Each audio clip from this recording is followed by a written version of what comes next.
That we must pay attention to every segment of our society. All of it must be taken care of. And that's one of the things that Donald Trump has been talking about. He's gotten a lot of criticism for talking about, portions of our country that aren't doing well, like our big inner cities. But the fact of the matter is, if they're not doing well, the whole country is going to have a problem because we're all in the same boat.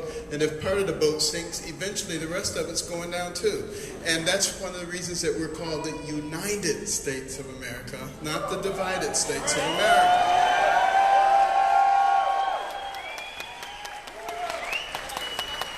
And it is such a land of opportunity because, when I grew up in dire poverty with a terrible temper, terrible grades, it certainly didn't look that great for me. But you know what I had?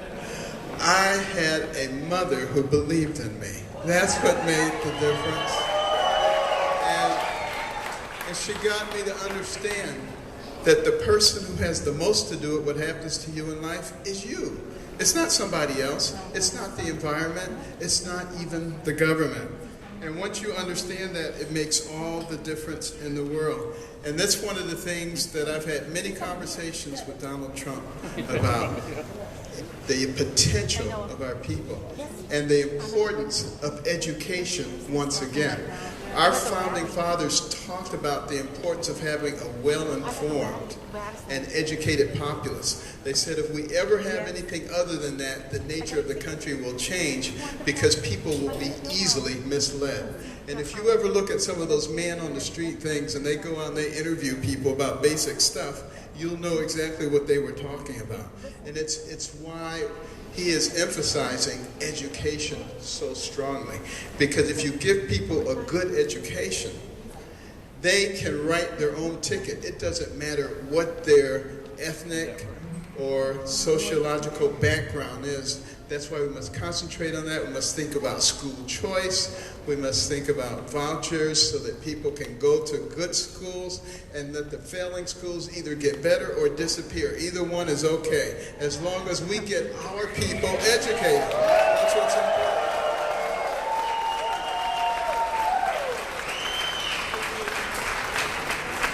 And traditionally, Republicans haven't talked about these things. They haven't talked about our prison system, where we have 5% of the population of the world, but 25% of the prison inmates. That means that there's a problem. And we have got to solve those problems. We've got to analyze those problems. We also have to recognize that when people are in prison, the reason there's such a high recidivism rate is because they go into prison with little education and little skills, and they come out with little education and little skills. So what are they going to do? The same thing that got them in there in the first place. So we have to start figuring out a way to change that narrative, because that will strengthen every single one of us. And we must find a way to bring jobs back to this country. We have policies in place that are destroying jobs. We have trade agreements that are destroying jobs. This is not a complex equation. We have a reasonable tax code, and we get rid of all the stupid regulations that are keeping people from doing what God gave them the talent to